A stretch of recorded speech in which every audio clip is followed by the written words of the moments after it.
Hello, race fans. Kyle Morse here on behalf of Kemo on YouTube and The Old Historic. We're getting ever so closer to the upcoming debut of Season 2 of The Old Historic, but before we get to that point, we continue our look back for the first 5 episodes presented in a new and higher quality format than ever before. Today we tell the story of Nazareth's racing scene as a whole, as I'm joined by 11-year Nazareth Speedway track general manager Mr. Jim Hontz, as he shares his stories of working closely with so-called race producer Jerry Freed to keep the racing show that made this series possible rolling on for countless events. Don't let the length scare you, as this one is packed with countless tales you surely won't want to miss. As always, thank you so much for your support of my content in this series, and we'll see you back here tomorrow as we look back at episode 3 with the winningest driver in Nazareth Speedway history, Mr. Jack Zeiner. The right-hand man, an indispensable helper or chief assistant.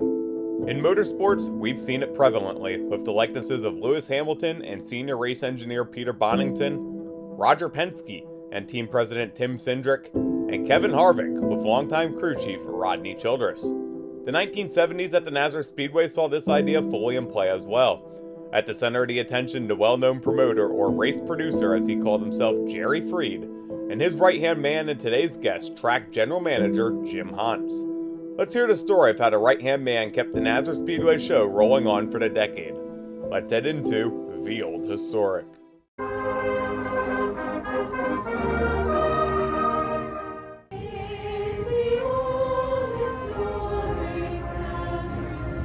Nazareth, Pennsylvania. For over 100 years, it's been my family's home. But stemming past my roots, this quiet little Lehigh Valley town plays host to some of the greatest racers in both the Northeast and even the world. I'm Kyle Morris, lifelong Nazareth resident and avid race fan. Join me on this personal journey as I head into my backyard to discover some of the best untold and most well-known racing stories. From weekly Sunday night battles to a legendary family and even an up-and-coming generation of talent, you never know what you're finding. The Old Historic. Hello, race fans. Welcome into episode 2 of The Old Historic. And to get this episode started, I'm so honored to be joined by Mr. Jim Hontz, the original Nazareth Speedway dirt track promoter from 1970 to 1981. Mr. Hontz, thank you so much for joining me today. Fun. Thanks. Tell us a little bit about your start. How did you get into Nazareth? Well, what happened to me was I started working in the early 60s at special shows for Jerry at Allentown and Nazareth. And my dad had hired Johnny Long, who was at that time, he became the announcer, but at that time he was a chief scorer.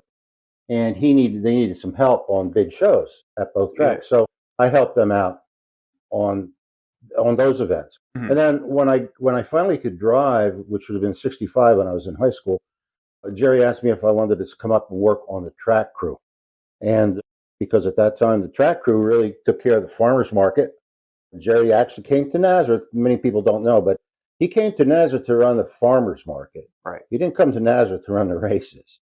And when the farmers market had some financial difficulties and they sent Jerry out from the city to run the farmers market. And when he got out here, he found the stock car races being run.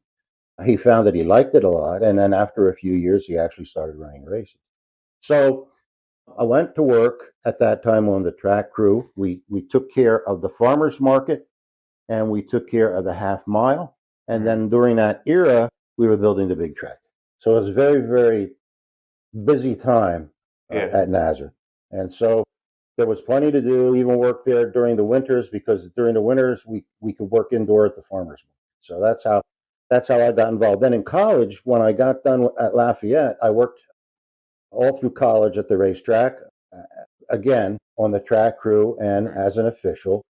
And then when I got out of Lafayette in 70, I had to do a period of time in the Army, but Jerry asked me if I'd like to come on as general manager for 2 reasons. Number one, he said that at some point he was going to retire, which of course never happened. But he also wanted to spend more time with the food business.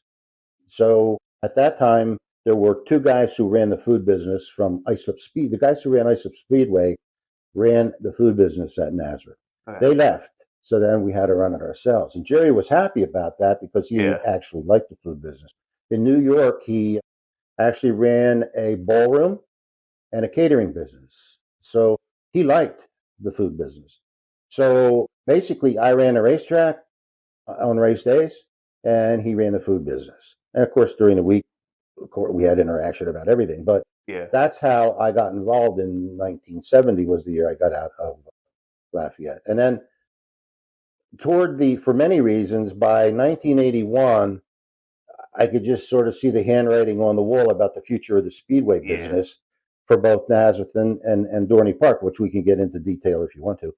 But that's when I left the racetrack and I went to work for Merrill Lynch in Allentown.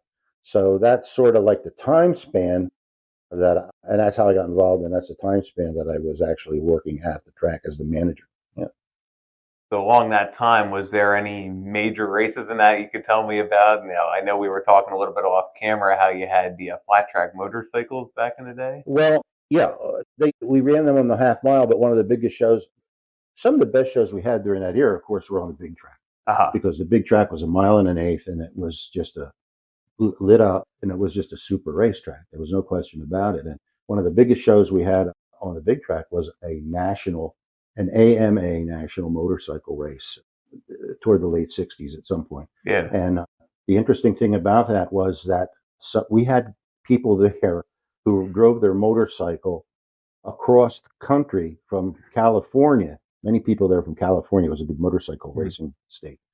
Rode their motorcycle all the way across the country to see that event. And of course, it rained out, and then we ran it the next week. But and I was telling Kyle, it was the only time that it was such a big event nationally that the Los Angeles Times, when we finally did get to run it and the race was over, the Los Angeles Times called our office in Nazareth to get the results and get information about the race so they could publish it in the LA Times, because again, motorcycles were so big in California, and it was an AMA national event for national points. So I thought that was very. I'll always remember picking up the phone and them saying, "This is the Los Angeles Times, and we'd like information on your event that you ran today." That didn't happen about any of our local races. That's crazy. That was a big event, and of course, Mario winning on the mile and an eighth was a big event. Again, that had to do with the big track, but that was the first night race that USAC ever ran under the lights, was on the Nazareth National racetrack. So that was that was pretty impressive too. And I know one thing you mentioned too about the Nazareth National track a mile and an eighth. So I know you said there's some significance to that length as well. There's a bigger track. So how about the history of just why did Jerry made it a mile and an eighth? Well, he made it in a mile and an eighth. So, and I don't know how many furlongs that is, maybe 7 furlongs, because I don't know anything about horse racing. But he made it a mile and an eighth so it could actually be used for horse racing. And his plan was that if he could get the track to be a success, he figured that at some point in the future, he could actually have maybe a big fair come to the property, and he could have horse racing on the big track, or also maybe just use it as a horse facility for 3 or 4 weeks for the horses to come in and run regular horse racing at the track. So that's a lot of people always ask, why was it a mile and an eighth? And it was a mile and an eighth because it was actually built to also be used as a horse racing facility. And then, when Penske came in, he changed the configuration of the track and changed. When the new crew came in, they changed it to a mile, but it was a mile and an eighth because it could possibly have been used as a horse track. Never was, but it could have been. Definitely interesting. I know you said about the idea during the fairs and that, to do the horse racing and the auto racing. Right. Yeah. They used to do that. The old fairground speedways, if you go back to the 20s and the 30s, when racing first started, all the fairs had horse racing, but many of them then brought in race cars because they could fill up the grandstands having auto racing, and that's where a lot of people saw their first races at county fairs. There were half miles everywhere. Like Flemington. Flemington's a good example. Flemington was a very old fairgrounds that had fairs every year. Flemington Fairgrounds. So I know you mentioned about seeing your first race. We'll circle back a little bit to your history. I can tell you, my first race about 2012, 2013 at Grandview Speedway. What was your first race? Your first memory of auto racing? Well, actually, my first race, not that I have a lot of memories of it, but my first race was in 1950 at Dorney Park, Right. where my dad took me. My dad was the one that got me into racing because he was a big race fan. Mm. And so it was 1950. I was 3 years old at Dorney Park. And I always say I didn't know that. Like 20 years later or so, I'd be the manager of the place. You didn't even know I'd be in the racing, but Right. that's the way it turned out. Because Dorney, of course, was still Dorney was like a crown jewel. Dorney was a great little racetrack. It always had a good field of cars, good field of drivers, and it was a great track to operate because, unlike Nazareth and operating a dirt track, Yeah.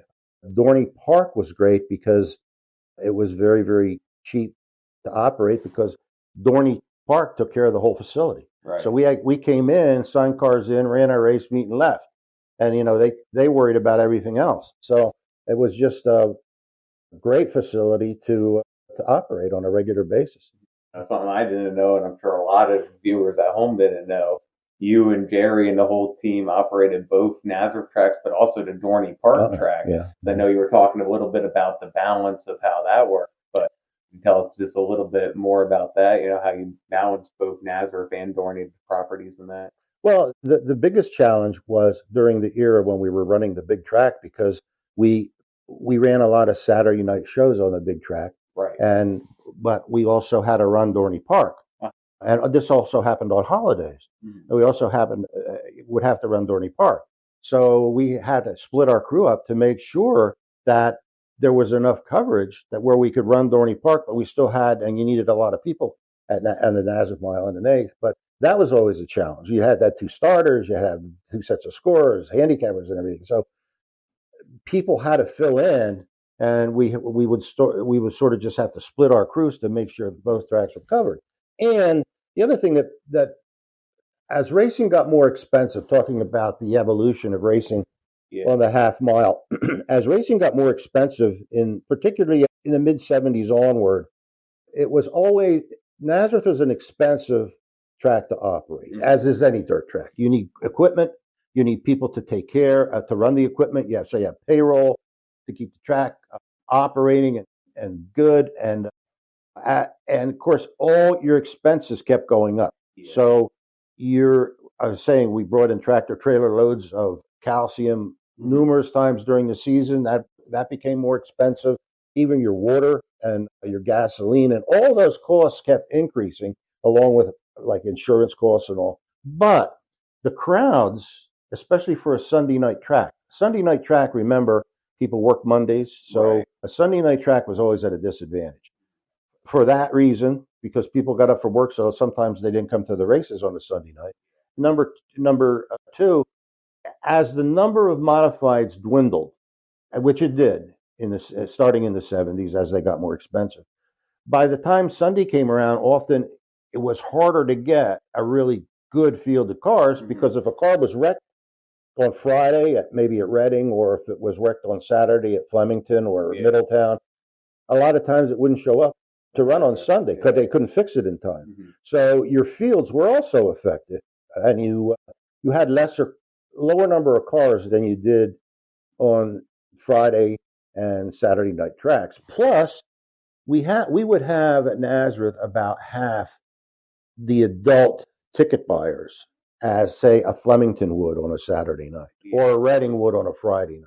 So the Sunday night was not the track to run, not the night to run, but Nazareth always ran a Sunday night. We ran another track on a Saturday night at Dorney, so he always stayed Sunday night, which, again, up until about the mid-70s, the profitability was there. But as things got more costly going toward the end of the decade, it became tougher and tougher to make money at Nazareth. So that was one of the factors that ended up getting to the point where we would hope to run and break even on the racing and make the money. The money would be made from whatever we made at the food stands. And if you could do that toward the late 70s, you had a successful season. Right. But I know So we said about, rainouts and short yeah, car counts and, right. just all the challenges. So, in your about 10 and a half, 11 years of history as the general manager, was there any major challenge that you encountered along the way, or did we kind of already hit on it as just a little fan? Well, the challenge was there was a period of time where we sort of knew it wasn't going to be successful, but we tried to have a set of rules where we were trying to keep the costs down, Right. which looking back on it, race drivers and owners always complained how expensive, especially owners, how expensive it was to run a race car. But they'd go to the speed shops and spend any amount of money that they could, mortgage their house to keep their race car on the track. So the challenge was to try to come up with ideas that maybe make it cheaper. So one of the things that we did right before I left is when we brought on, which a lot of tracks have today, but we brought on the track tire. We made everybody use the same track tire, which they had to buy at the track through us. And in an event, the tire was cheaper. It was not the best tire for racing in terms of getting the most performance out of a car. But we figured that maybe that was one way we could keep the cost down. And at that time, a lot of guys were dead set against it. Now it's, I think almost every track has some kind of track tire deal. But then it was a new idea, and some guys stopped racing at Nazareth because they didn't want to use the track tire. And one of the reasons it was important was Nazareth was always a hard track on tires, and one of the reasons for that was a hard track. Think about that track sitting there for decades and decades and decades, and almost every night getting a coating of cement dust because the stacks were opened up and the dust fell down. People who live in Nazareth know getting cement dust off their cars. It was always a big deal. And but that track sat there and dew and everything, and it was almost like concrete, especially when it was middle of summer, and it was hard on tires, which is one of the reasons that we liked the idea of trying to go to a track tire, which would have been a cheaper tire and maybe be harder and last longer.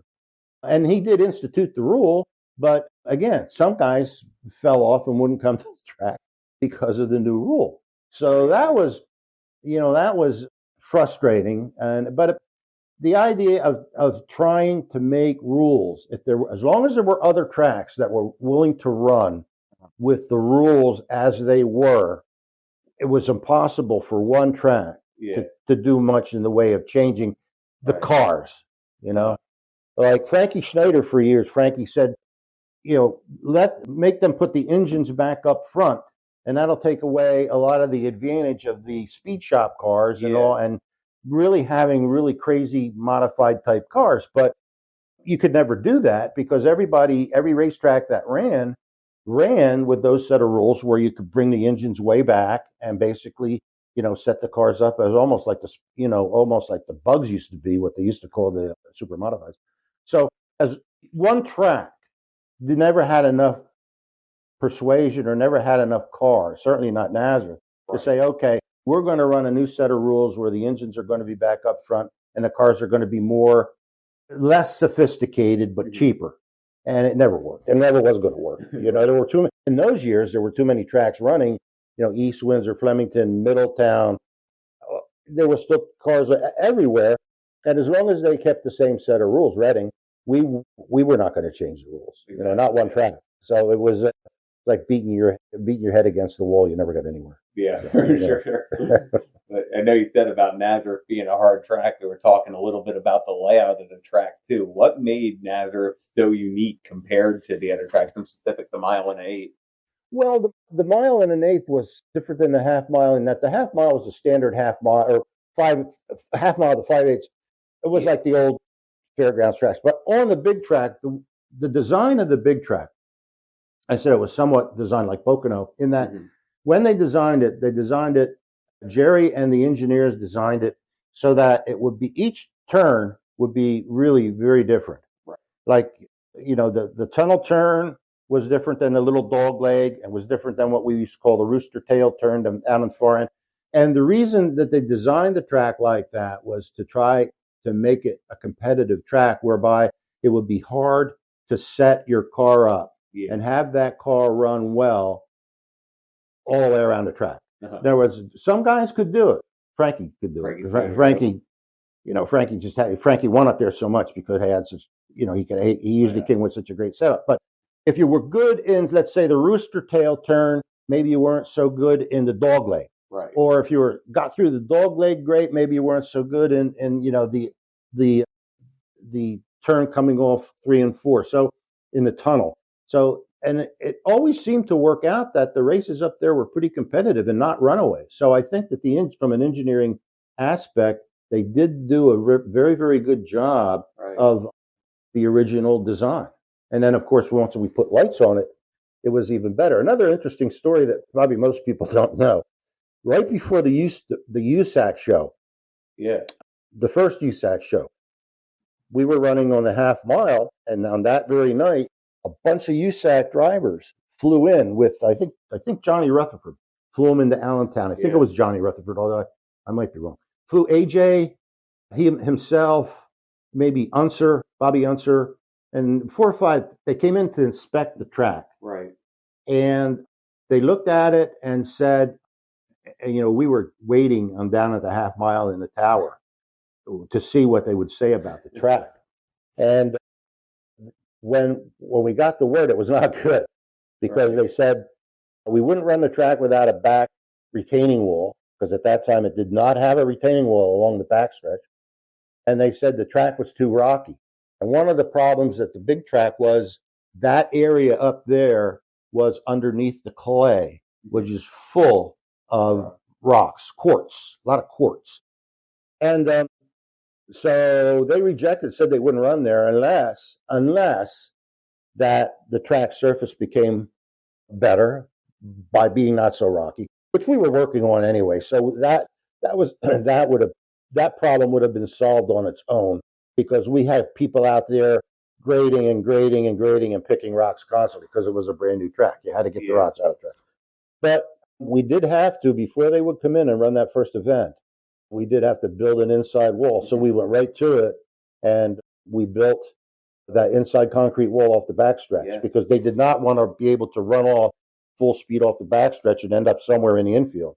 So we built that based on the fact that they said that they would need that before they would run the track. And then once that was up, and once we got work, we had another, I don't know, it was 6 or 7 months working on the track surface, just smoothing it out, but picking the rocks, which I don't know how many tons of rocks came out of that place, but it was a lot.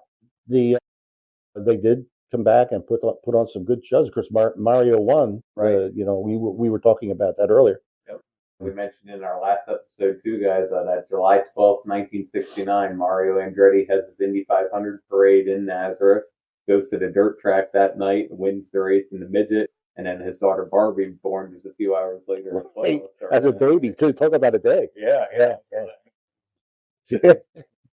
Something important to tell too is just kind of why all those big names ended up in a quiet town like Nazareth. I know we were talking about, just the racing at the time, how if you wanted to chase the national championship, which at the time was IndyCar for open wheel racing, you had your dirt tracks like your Nazareth, like all of your, local tracks, but then you also had at the same time your Indianapolis and all of your other asphalt tracks.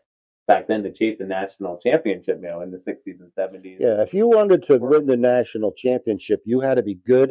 You had to be a good driver on dirt and asphalt, because a lot of what they called the championship trail events were actually held on dirt tracks, because a lot of the mile tracks at that time were still dirt. And so you had to be able to drive a dirt car in order to really have a shot at the national championship. The Indy 500 was worth 1,000 points. So whoever won that had a great shot at becoming national champion.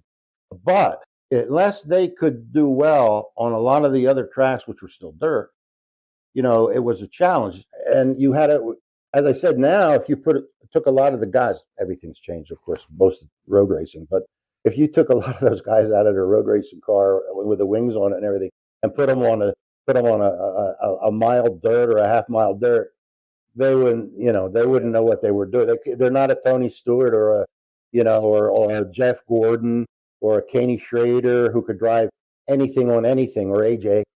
At that time, it was pretty much all American sport, and the guys that you saw at Indy also raced at the Allentown Fairgrounds. You could go see them. Or I remember being a kid. I don't know how old I was, and I don't think I mentioned this to you, but I was sitting in the stands, and it was a URC sprint car show at Nazareth on the half mile. And who comes out to take a time trial but Bill Holland? Bill Holland won the 1949 Indy 500, and he was second. He was second in, I think, 48, 47, and 50. So here's a guy who ran right up. He was, of course, a local guy, but he ran right up front at Indy, and there he is in a URC sprint car on a half-mile track like at Nazareth. And you would never see that today, unless they paid a guy they'll pay a Tony Stewart or somebody to come out and race one night. He was just racing in a regular URC sprint show. I'll never forget that when they said it was Bill Holland. Because as a kid, I was really impressed. As an Indy 500 champion running a URC sprinter at Nazareth, it was fantastic. You'll never see that again. It's just a lot of time. It's something crazy. Yeah. You really had to be versatile, really a versatile driver. And Mario, AJ, and the names I already mentioned, they could run anything. A midget, a sprint, a stock car, a championship car, dirt championship car. They run up front with anything. And those days are just gone. You just don't see that anymore. That's why we kind of talked, in a modern example, what's so special about a Kyle Larson. Right. Somebody who's just tremendous natural ability. Yeah. Sunday, but also aren't afraid to get dirty and just run their local track. Yeah. It's great to see, because it was such a thrill just to go to, say, a track like Reading. Or Reading always had one of the first USAC races of the year, I think in March. Or you go to Allentown Fairgrounds, just a local half-mile track, and there were all Indy 500 drivers there driving. And think about that. Go to a half-mile track, and there were 10 or 15 or 20 Indy 500 guys running sprint cars. But again, that era is gone. But it was really a thrilling era to grow up in, because you saw some of the best just on your local tracks. But that was long before the era of big money. They were out there racing because they were professional racers, and they were running for the money. And they weren't all multimillionaires by participating in a sport where in a couple of years today you become a multimillionaire, contracts and everything. It wasn't like that in the early 60s and even into the 70s. But of course, as we got further on, everything changed when TV money came in and all that. It changed. But it was a really exciting time to be a race fan. It really was. Well, I'm sure, and I mean, even as a general manager like yourself, Yeah, the fun part was you got to see. Like, I went one day. Frankie was up practicing. He and I think Charlie Shire, and we would let guys come in every now and then. Local guy Kevin Collins or maybe Billy Tanzosh. Maybe they wanted to run some tire tests, so we closed the gates up and let them bring their car down during the week and run some tire tests. So I went down there one day just to say hello to Frankie. It was the middle of the day, and so he was out on the racetrack and I walked over when he came in, and the old Bess, the coupe, his coupe was sitting there. He didn't even shut it down. He got out and left it idle, and I'm standing there, and I said, Jerry and I are both there, and I said, how you doing, Frank, and all, and he gave me his helmet. He said, here, take it out. And I said, what? He said, yeah, take it out. I said, your car? He said, sure, why not? He said, so I put his helmet on, and I got in the car, and he strapped me all in, and there I was out on a half mile in Old Bess. And I had never driven a stock car before.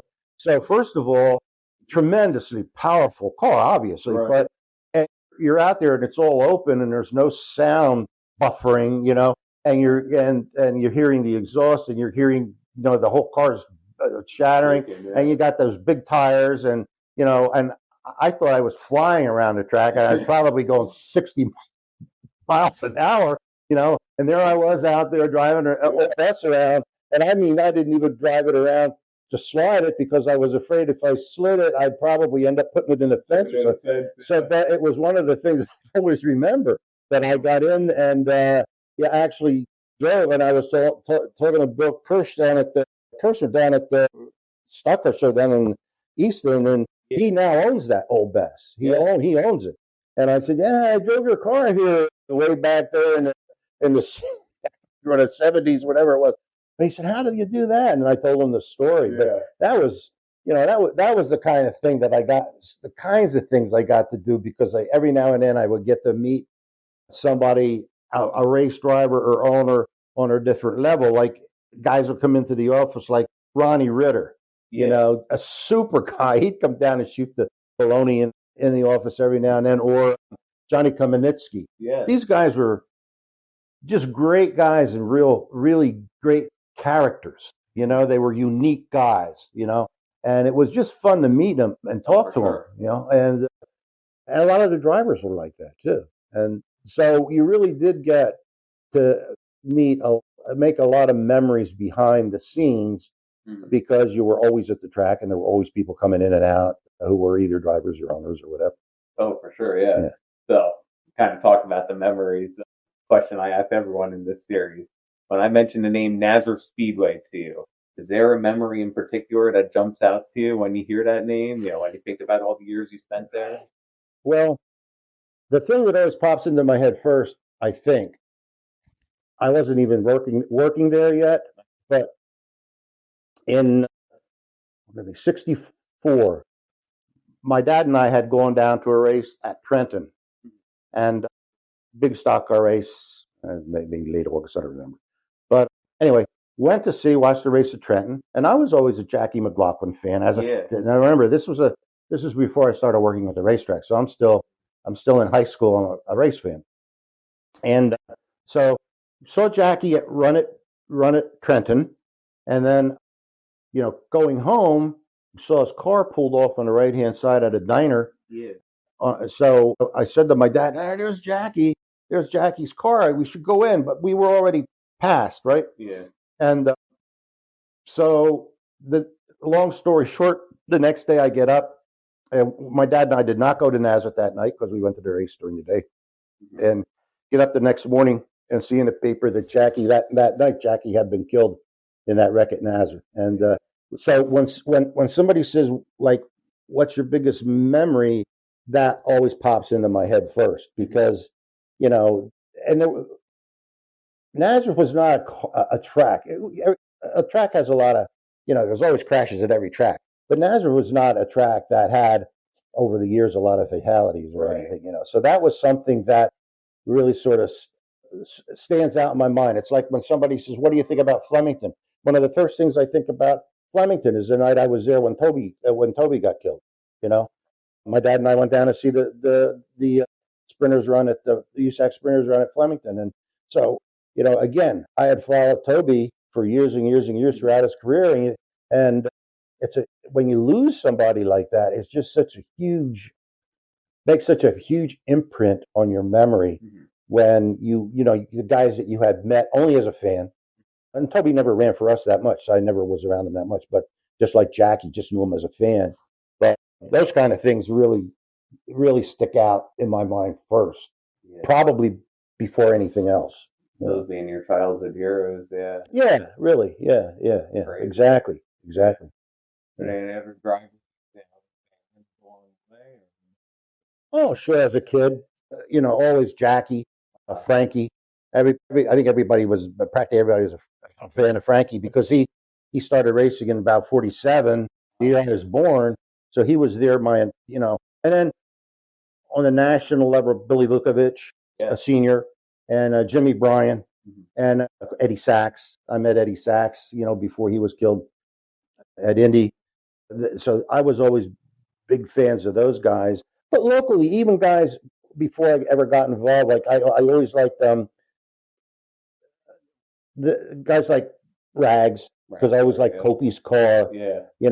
Billy Bachman. And then after I became an official, I got to meet Billy, one of the nicest guys on the planet. Billy was such a nice guy. You wondered how he ever got into stock car racing. He didn't seem, you're sort of like a Buzzy, You know, you think Buzzy was always so calm and so collected and a real like gentleman. Not that other guys aren't gentlemen, but you know, a lot of race drivers when they're at the racetrack, they don't have personalities like Bob. But getting to meet all those guys was really, you know, really great. Even the later guys, you know, from town, the Designer Brothers, and you know, Randy Bach and a lot of local guys, Kevin Collins. It was a pleasure to meet them. Now, the one thing I will say, I didn't get to know a lot of drivers on a personal level as much as a lot of people in other functions, let's say press people or photographers and all, because when you're managing a racetrack, you're sort of like an umpire, right?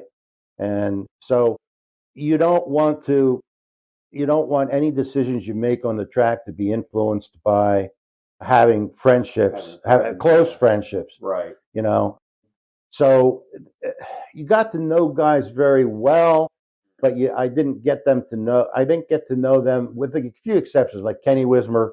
He became a good friend over the years. I just, you know, and of course, along with that, Johnny Harrell.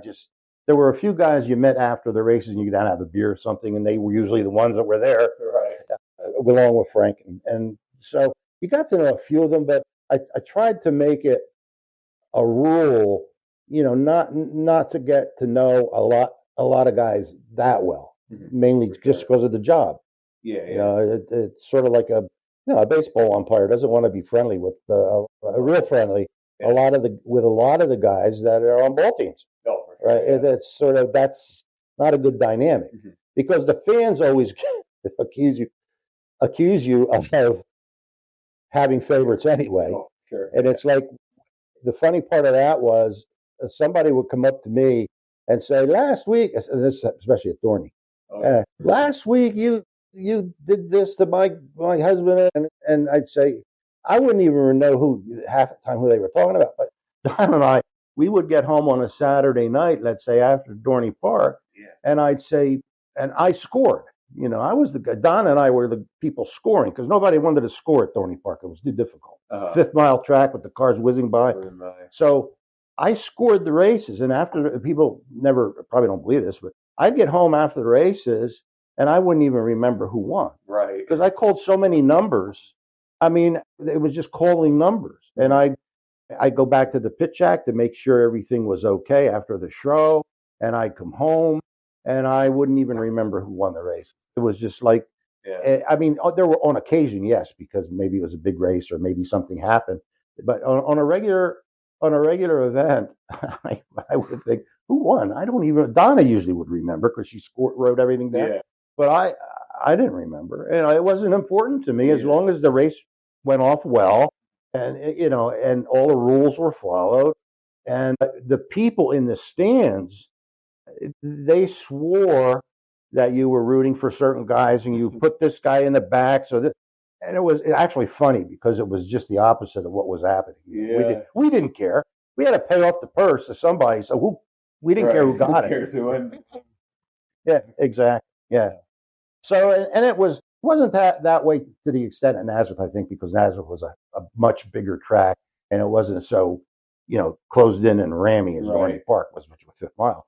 But that sort of came along with the job, though, of being like a manager and having to make decisions concerning finishing positions or penalties, or, you know, and if a guy got out of line, I'd send him a registered letter during the week, because we used to have arguments all the time, particularly when I first came to the racetrack, and I wanted to put an end to it. So I didn't argue with guys the night of, let's say they got in a fight. Yeah. And I just sent them a letter during the week that told them they were not allowed to back into the racetrack. I'd send them a registered letter so they'd have to sign for it. And that way, I didn't have to argue with them at the racetrack, and they knew they weren't able to come back until we said that they could come back. And I didn't even put a time frame in the letter. So all they knew was that they couldn't race there anymore and they couldn't come back on the property. And it didn't take too long. I'd have to send too many letters out till that stopped a lot of the problems we were having, right? Right. So but that was the way that I took care of a lot of the problems without having to go down and have scream in somebody's face, and they scream back in my face for 15 minutes. Never settled anything anyway. So, right, I like that idea. you know, yeah, and I think that's what a lot of people do now. A lot of tracks do now. For sure, Yeah, because I don't think that you don't get anywhere when everybody's heated up on an argument. And you know what? Sometimes they'd be back at the racetrack in 2 weeks. We didn't necessarily kick them out for the season or anything. Exactly, yeah. But it was effective. It Oh, was sure, effective. yeah. Yeah. I can imagine. Yeah. I know you had a great team out there, you and Jerry at Nazareth Speedway. Is there anybody in particular sitting here today that you want to thank for your success? Any of your, Oh, yeah. Well, first of all, Kenny Golden, who was our flagman. When I started out, Ronnie Seipel was actually the flagman. Ronnie retired, and Kenny trained under him. Kenny took over. Kenny's a great guy. Right. Yeah, I think he died 3 years ago, but he moved to Florida. But Mike McNulty, who everybody sort of knows, his nickname's Fuzzy. Fuzz came down and started going to the races when he was a young kid. Okay, he, I don't know how old he was, 10, 11 years old, but he evolved into great official. I could tell Fuzz if I needed somebody to be a handicapper, Fuzz could take over that job. Yeah. Or what he could down and get in the car and run the track in. He could, and he ended up being a great flagman. Johnny Long and I bought him his first set of flags. I don't know what year it was. It was long ago. He probably knows, but he could do anything. And the thing about Mike McNulty is if I gave him a job to do, I knew it was going to get done, and I knew it was going to get done right. And that was the most important thing to me. Right. But for years too, so Mike comes to mind right away. But we also up in the tower, we also had Gary London and like Lou Brunel, and they helped broadcast the races for Twin County Cable later on. When we on the TV. Yeah, on the TV. We put in. Twin County came in and put a brand new set of lights in Nazareth, and I don't know, somewhere in the mid-'70s probably, and it really helped a lot, so they could film the races at Nazareth. So those guys were on there, and of course, a guy like Steve Barrick. Steve Barrick actually came to Nazareth and started. Steve is the guy who puts out at one time put out a lot of programs. Now works for Area Auto Racing News. Right. Yeah. Program Dynamics. But Steve came to Nazareth and started at Nazareth and Dorney.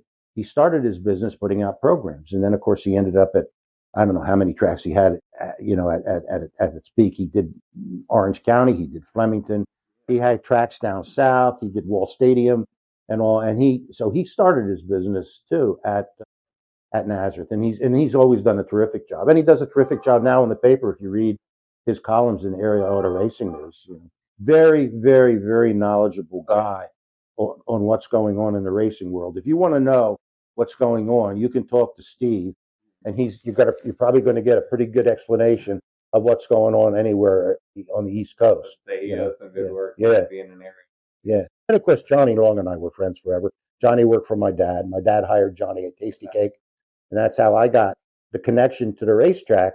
Because when Johnny was scoring again back in the '60s, he said, "Hey, we need somebody to help out when the scoring on such and such a dates. Can you do it?" And I said, "No, yeah, why not?" So that was my entry into like the Nazareth officials, to get to know, and then Jerry and everybody, and then it went from there. But and John and I were friends for years. And in addition to the previously mentioned names, in a separate off-camera conversation, Mr. Hontz also identified to me the names of Mr. Ward and Miss Donnie Crozier, who were both integral parts of the daily Speedway office operations and track operations as a whole. Of course, my dad, he would be up Nazareth every week after he retired, and he was like an observer with headsets on and everything to make sure that if there was an accident, he would call it down to Kenny to make sure after that bad accident that we had on the backstretch with Ed Farley was in it, Frank Sedan, but it wasn't, I don't know who was driving it, maybe Charlie Shire. But anyway, we had a bad accident, and it was because Kenny did not see it, and he didn't hear us saying that to throw the yellow. So after that, we sat down and said, look, we've got to do something better than we have now. So what we did was our sound man, Red Kiefer, another guy who was really great and indispensable. He rigged up to Kenny headphones. Yeah. And they were not wireless. They weren't that. They didn't exist. With a wire up to the tower, and then we had people up there on with Kenny, so that if they saw anything, this is what my dad did: spin out, somebody hit the wall or anything, a tire rolling, they would call down to Kenny and say, "Kenny, caution, caution," and then Kenny would throw out the caution. Yeah. So a flagman who's at track level can't see everything. Right. Yeah. So and it made it a lot safer for everybody. And we seldom, you're still going to have crashes if you can't do anything about. But we didn't ever have another crash like that one on the backstretch, and that was again probably in the mid 70s or early 70s, where I was afraid. I mean, it was such a hit that an engine got torn out, I think, of Ed Farley's car, and it was just lucky nobody got really seriously hurt in that. And we knew after that we had to come up with a better system. Right. So we did. And we never had another wreck like that. Now, if something happened instantaneously, there's nothing you can do about it. Exactly, but nobody ever crashed up here in this corner, and the guy that was coming out of the fourth corner went up there and crashed into him. Yeah, that didn't happen anymore. That's good, yeah. Then we kind of talked too just about the people covering the sport that you had in there. Names like Bob Snyder, Jack Cromer on the photography stand. The work those guys did too to just preserve some of the history of the Speedway. Well, Jack, I think everybody knows, most people who keep up on current events know that Jack was a kid when he started out taking photographs, and it's now in the National Sprint Car Hall of Fame. And I'm sure people have seen his photos. If you're on Instagram or if you're on YouTube, you see his photos. A tremendous photographer. Bobby Snyder was our track photographer at Nazareth and always did unbelievable work. I mean, he created pictures, with a car underneath, driver up top, that we always sold in the food stands and or in the novelty stand. And of course, his brother Dale, who sells videos, has took tremendous videos and put them together. So, and you have people like Deb Smith, who was always there photographing.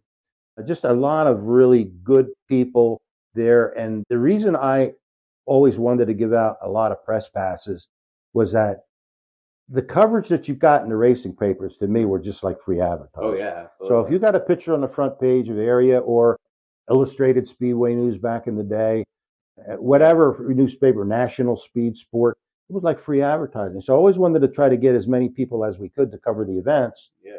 And sometimes Jerry and I would have arguments because I often told this to Jack. Jerry would say, and this year I don't want so many press passes. Why do we have so many press passes? And I'd say, Jerry, they're not all here all the time. Right.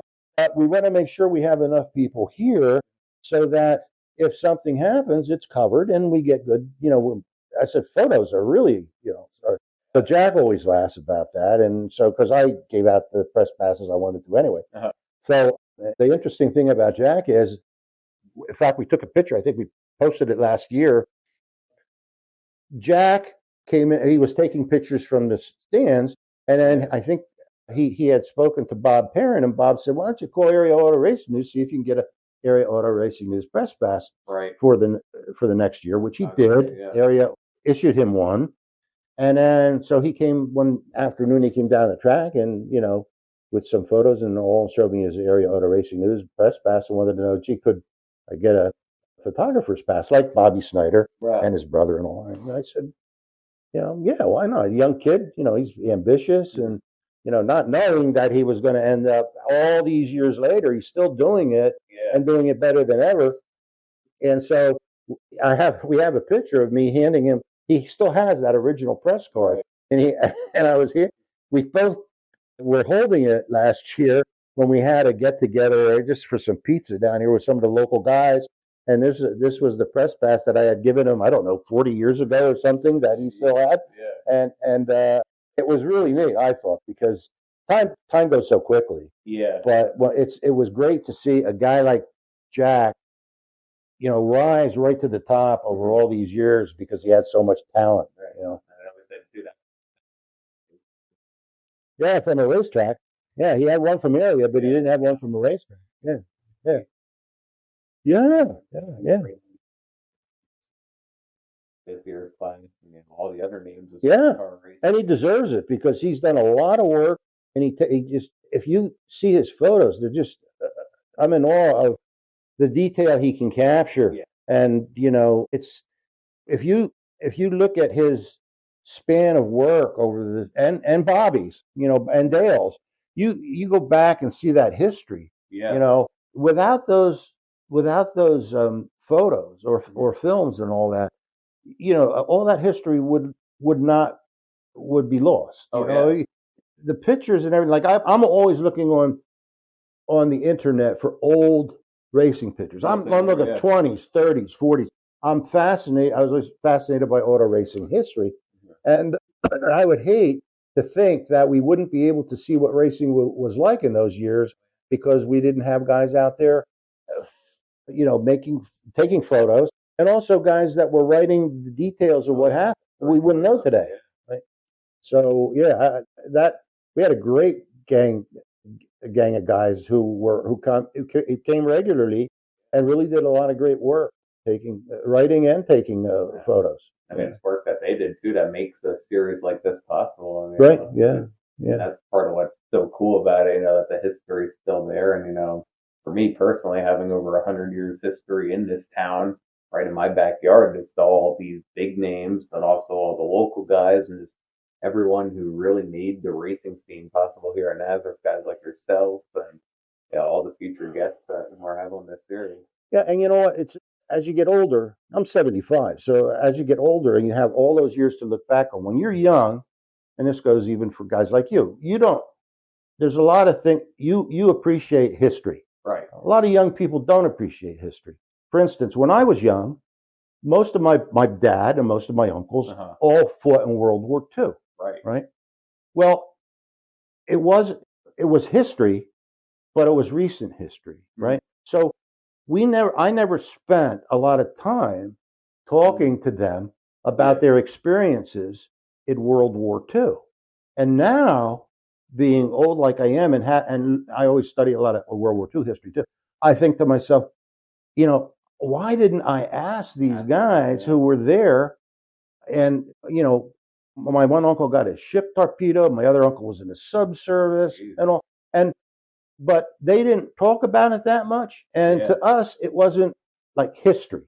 Yeah. So, but now when you have you have people recording it, like the racing papers and like photos. And now, of course, social media and all, the history will always be there because people are, it's just become part of our culture to cover everything in detail. So, but thank God that there were people back there doing it. So you have recorded history of all this, because I guess I've turned into somewhat of a historian. I love history, so I'm glad to see it. It's really cool just getting to learn about everything. I mean, looking at the Nazareth Speedway, I always think about just sort of, what it would have looked like if the track was still here today, but unfortunately it isn't. So when you left the Speedway in '81, is there anything that you kind of realized that you can accredit to kind of what led to the end of Nazareth? I know we touched about it a little bit. Well, what really happened is, for years, as I said, the profitability of Nazareth had been declining. Okay. So it got to the point where Jerry, fortunately, had Dorney Park. Dorney Park, we did not have. Our crew or anything had nothing to do with maintaining the track. So Dorney Park maintained the track. It was a really nice cheap operation for us. Yeah. We came in, ran the show, and left. Paid the rent and left. Right. Right. So, and it was profitable because you didn't have all those expenses. So there's a good profitability there. Yeah. And it was a place that didn't crash a lot of cars, or it wasn't expensive to run because it was just a 50-mile track, right? Yeah. So guys ran the same tires there all year, and unless they wrecked the cars, and even if they wrecked them, they weren't going 100 miles or 90 miles an hour. They were going 70 or 60 miles. Anyway, it was a cheap place to run, so it was a nice operation. So for years, the profits that came out of Dorney Park, or at least a portion of them, were supporting Nazareth. So if you had a really bad year at Nazareth, Jerry was still making money at Dorney Park, so he could support the operation at Nazareth. So it was Dorney Park that really allowed Nazareth to go on as long as it did. So what happened was, in 1966 was the final year of racing at Dorney Park. And won't get into all the details on why that closed down, but Jerry lost the income stream of Dorney Park in 1966. And when that happened, he knew he was no longer going to be able to afford. He didn't have that, like sort of like background or backup of Dorney Park's cash flow to keep Nazareth running. So Nazareth ran till 88, but Jerry gave up running it. And in 87 and 88, it had other people running it. I think last year Cozy ran it, and the year before that, I think Charlie Bray ran it with a partner or something. Charlie Bray was on our officials group. But Jerry couldn't, because he didn't have the cash flow anymore to make sure that he'd be able to operate it and be able to pay all the bills and everything. So at that point, and obviously with Dick Cozy running it, now Dick had, if he wanted to, he had the money. Oh yeah. Dick and Frank, if they had the money, if they wanted to continue to run it, but they weren't going to run it at a loss either. So if it would have been a profitable operation, they could have continued on running it. But the problem with Nazareth is, of course, you had a lot more expensive to run a dirt track. You have, as I said before, all the equipment and all that other stuff. So, but the other thing about the track at Nazareth, Jerry did not own it. Jerry leased it, and he leased it from Laneco, because Laneco had bought the property. So Laneco also was in a position where they could raise the rent. So if they raised the rent, and you're already running an operation that was either right below making money or right on the cusp of either going into the blue or into the red, and they raise the rent, you could, at that time, you could only raise ticket prices so much because you had to be competitive with the other racetracks. So the handwriting was on the wall, and then the reason I left after 81, I could see that Nazareth was going to have problems, because I knew the profitability situation already, and the Department of Environmental Resources was always threatening to close us down because there was dirt that went off our property line, which you weren't allowed theoretically to do. Right. Farmers can throw dust off their property. Okay, racetracks aren't supposed to. Well, everybody who remembers the half mile knows that the third and fourth, first and second turns, the old third and fourth turns years ago, the first and second turn sat right on the highway. There was no way in the world those modifieds were going to go around and not throw any dirt off the property. And then you also had the car dealership that was built there. They always complained about the dirt. Right. So, I knew that was one long-term problem with Nazareth existing as a continuing operation at some point in the near future. And as far as Dorney went, Bob Plar, who they were the owners of the Dorney Park, Bob was a big fan of the racetrack because he liked the idea that it was there since the 30s. It was a drawing card and all. But when they sold the track to the new operators, I didn't figure that they would have the same kind of feelings toward the racetrack as he did.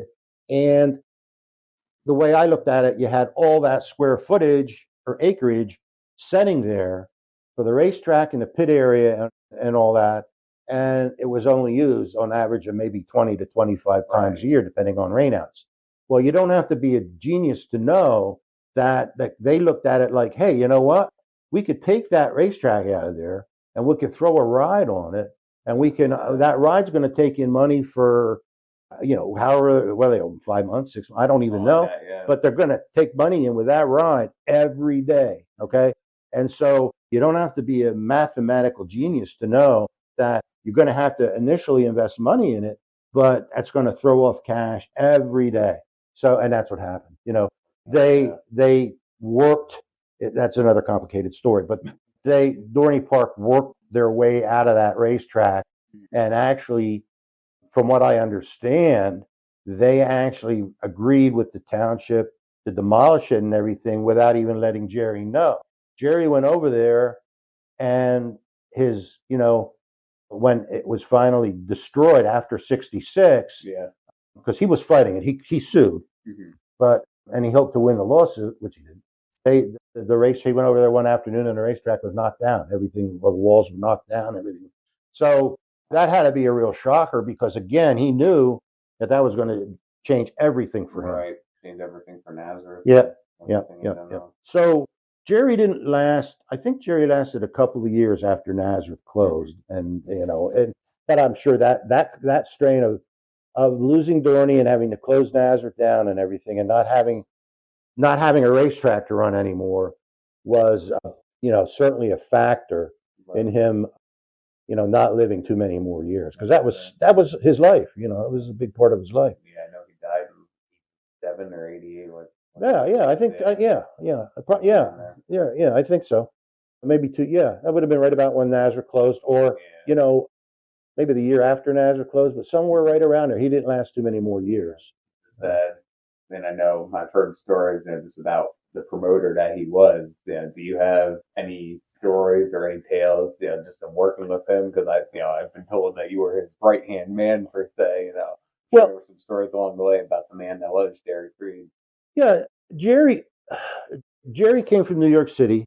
He was in the ballroom business, and he was in catering business, and he looked at, and I as I said this to you, just a while ago, he looked at automobile racing as like show business. Yeah. Okay. He didn't like the word promoter. He liked because he always thought that meant you were trying to promote something out of something. Yeah. He liked the title of like race producer. Okay. But Jerry always felt that he was. Some people disagreed with him, but he wanted to bring entertainment in. And if you remember, he had at one time he had Kochman Thrill Show and Joey Chitwood Thrill Show. He had animal races. He would bring in. He brought in fireworks. That was one of the biggest shows of the year. But he had, in fact, there were a couple of years where I actually called up some of the sanctioning bodies that he had scheduled shows with and canceled the shows for the reason the stock car people didn't want to pay every year for all this extra money to see these extra shows, right? So we had an argument the one day, and I said, now you got midgets coming in. At 2 weeks, you got sprint cars coming in. I said, people are griping about. I said, cancel them. You want to? So I did. So, but that was, if you were a race fan and you went to Nazareth every year, and Dorney, and you saw Joey Chitwood Thrill Show every year. It's not like Joey Chitwood wasn't a great thrill show, but you didn't want to see it every year, right? But I mean, that was the kind of dynamic that went on. And then toward the end, he originally had told me that he wanted to retire and then I'd be able to take over. Well, like I said, the retire suddenly after I was there for a while wasn't mentioned anymore. And that was one issue. But at that point, I could see what was happening with the businesses. Yeah. So I sort of backed away from, I would have never bought them anyway. But we had some more. Remember, he had, at one time, he had Kochman Thrill Show and Joey Chitwood Thrill Show. He had the animal races. He would bring in, he brought in fireworks. That was one of the biggest shows of the year. But he had, in fact, there were a couple of years where I actually called up some of the sanctioning bodies that he had scheduled shows with and canceled the shows for the reason the stock car people didn't want to pay every year for all this extra money to see these extra shows, right? So we had an argument the one day, and I said, now you got midgets coming in. At 2 weeks, you got sprint cars coming in. I said, people are griping about. I said, cancel them. You want to? So I did. So, but that was, if you were a race fan and you went to Nazareth every year, and Dorney, and you saw Joey Chitwood Thrill Show every year. It's not like Joey Chitwood wasn't a great thrill show, but you didn't want to see it every year, right? But I mean, that was the kind of dynamic that went on. And then toward the end, he he originally had told me that he wanted to retire and then I'd be able to take over. Well, like I said, the retire suddenly after I was there for a while wasn't mentioned anymore, and that was one issue. But at that point, I could see what was happening with the businesses. Yeah. So I sort of backed away from. I would have never bought them anyway. But we had some more major clashes about running the racetrack. Yeah. I saw certain things differently than him, and because sometimes he would, especially it happened to Dorney, he'd say there'd be a crash. As an example, this was Jerry. He'd say, "Put that guy on the pole. Put him back up front. It wasn't his fault." And I'm scoring, right? Right. No, Jerry, it ain't gonna happen. And why not? And he started yelling, and he's going to the rear. He was in the wreck, right? So so as he got older, he wanted to interfere more with the things that I was responsible for, right? Rather than just let me run. So I remember saying to him one night, Jerry, he was a huge baseball fan. I said, would you be a big baseball fan if every time you went to the ballpark, they ran the ball game under a different set of rules and you never knew what the rules were, right? No. I said, well, that's what you're telling me to do. Put this guy, penalize that guy, put him in the back, and so after a while, I just got tired of that too. Yeah. So, so it was a good time for me to leave, and it was probably good for him because he didn't have to argue with me anymore. But Jerry was sort of visionary, and the reason I say that is because he had back in the early 60s, he had the idea for like Nazareth National, and he had nothing. I mean, he put probably the equivalent in today's dollars of at least $1.5 million into that operation, adjusted for inflation, right? Yeah. And he built a great racetrack. He was a professional engineer, but he had some help with Bob Sell. They built a great racetrack. He lit the racetrack up for night racing. Right. And when you saw that field of cars come off that rooster tail turn and go down that backstretch at night under the lights, people who have seen that, I'm sure, that watch this video, they will know what I'm talking about. You never forget that, right? And it was, and he did it. Like I said, he did it as cheaply as you could do it. He had his own track crew. Right. We built the grandstands. I was hanging off the grandstands, bolting things down and welding and all, and that he did it himself with his own crew, right? Yeah. We poured the walls, and so a lot, but he built it. It was unfortunately built on without a lot of working capital that he could dip into in case the thing didn't get started as well as it could have. But it was underfinanced. But boy, it was a great racetrack. And had he had more money in the till to keep it operating, and if he would have ever kept it operating to the point where Langhorne closed down, Langhorne race I think could have ended up on Nazareth National.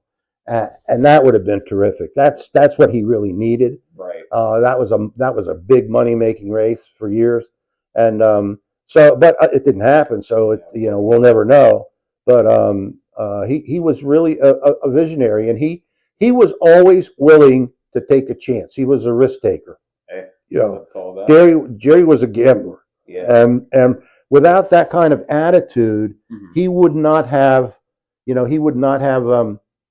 Ever tried a project like that. Right. He would have run Nazareth and Dorney Park, and if he really wanted to just make money, he would have given up Nazareth and just run Dorney Park, because that was he would have made a lot more money had he done that. But he loved racing and he loved putting on shows, and he loved the business, and so he was the perfect guy to come out there in the beginning of the 50s on another venture, and end up he was supposed to run the fairgrounds farmers market, and he ended up out here running the automobile races. But we ran both, right? Yeah. But it just was sort of preordained, I guess. Yeah. Because there's a guy came out of New York City, never saw a race before he came here. Yeah. He never went to a stock car race. He didn't, he didn't know what they were about. Yeah. And so when you think about it that way, he became one of the best known owners or race producers at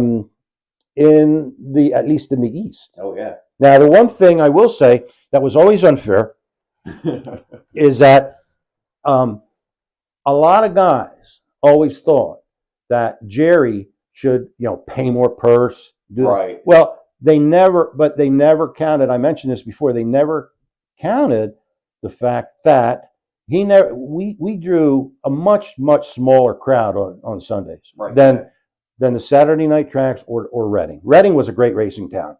Reading, but even when Reading ran Sunday, they didn't have a crowd like they had Friday nights. So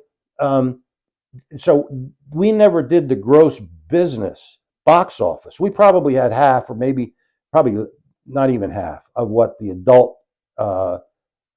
paid adult admissions were Saturday night versus Sunday. Right. And that's just a fact. And people probably don't believe it today, but that's the way it was. So if you have about half the attendance that, say, a Flemington has, right, or an Orange County in its heyday, you cannot pay the same purses as those kind of tracks do. Right. So, and people, Jerry doesn't want to pay that. No, he couldn't afford to pay that. It just wasn't there.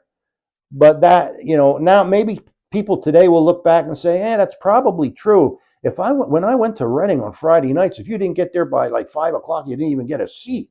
Everything was jammed, right? Right. There was never a time like that at Nazareth, But now people may look back and say, yeah, okay, I can understand it. But then it was the same thing, because the cost of racing was going up, and purses couldn't go up as fast as the cost of racing. Yeah. And it's still true today. As I said earlier, if we didn't have 30 modifieds, enough for 10 in a heat, we didn't think we had a good field. Right. Now, most tracks, if they have 30 modifieds, good modifieds, they'd be happy with that as a field. Yeah. So, that's just what's happened to racing. And it all really happened because the race cars got too expensive.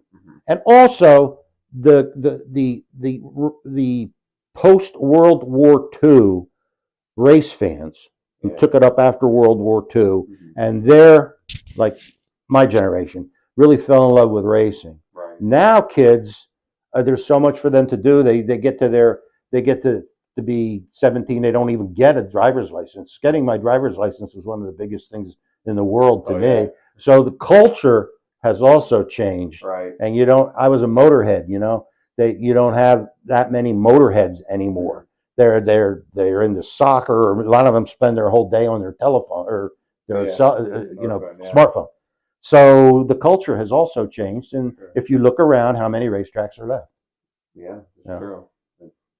And now maybe even Grandview, could possibly be going. I hope not, but that could be gone too. So unfortunately, we'll kind of see what that situation develops into. But I think we painted just a great picture of just from the start of your time at Nazareth all the way up through to the end of it, pretty much. You, Jerry Freed, just all the guys who made the racing scene possible.